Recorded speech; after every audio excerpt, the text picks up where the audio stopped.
Aksi nyata. Kurikulum Merdeka. Oleh Wahyu Perwita Dilaga, SPD. Apa itu kurikulum?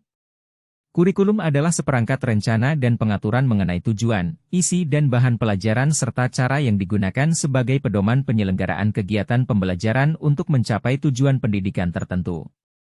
Kurikulum yang baik adalah kurikulum yang sesuai dengan zamannya dan bersifat dinamis, yaitu terus dikembangkan atau diadaptasi sesuai konteks dan karakteristik peserta didik demi membangun kompetensi sesuai kebutuhan mereka kini dan masa depan.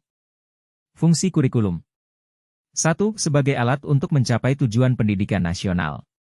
Dan yang kedua, merupakan pedoman guru dan siswa agar terlaksana proses belajar mengajar dengan baik dalam rangka mencapai tujuan pendidikan. Lantas mengapa ya kurikulum perlu berubah? 1. Agar relevan dengan perkembangan zaman. 2. Agar dapat memenuhi kebutuhan belajar murid. 3. Agar dapat menyiapkan generasi emas. Saat ini pengetahuan dan teknologi berkembang sangat pesat. Siswa adalah generasi yang akrab dengan teknologi sejak lahir, maka jika kurikulum tidak berubah maka pembelajaran akan ketinggalan zaman dan guru menjual produk basi kepada siswa.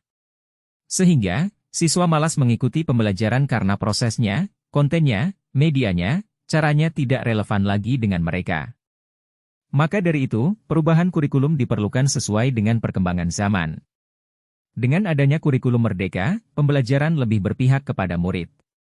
Mengapa kita perlu melakukan adaptasi terhadap kurikulum? Peserta didik memiliki kebutuhan yang berbeda-beda sesuai dengan lingkungannya, oleh karena itu satuan pendidikan perlu melakukan adaptasi kurikulum dalam pelaksanaan pembelajaran sesuai dengan konteks dan karakteristik peserta didik.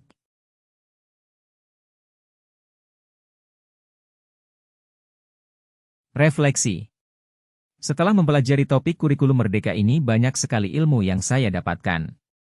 Kurikulum perlu berubah sesuai dengan zamannya dan disesuaikan dengan kebutuhan murid karena kurikulum bersifat dinamis. Hal ini sesuai dengan tujuan pendidikan menurut Ki Hajar Dewantara bahwa demi menuntun kodrat murid, kurikulum harus terus menyesuaikan dengan kebutuhan mereka dan sebagai pendidik harus terus belajar untuk mengikuti dan memahami tren kehidupan murid kita.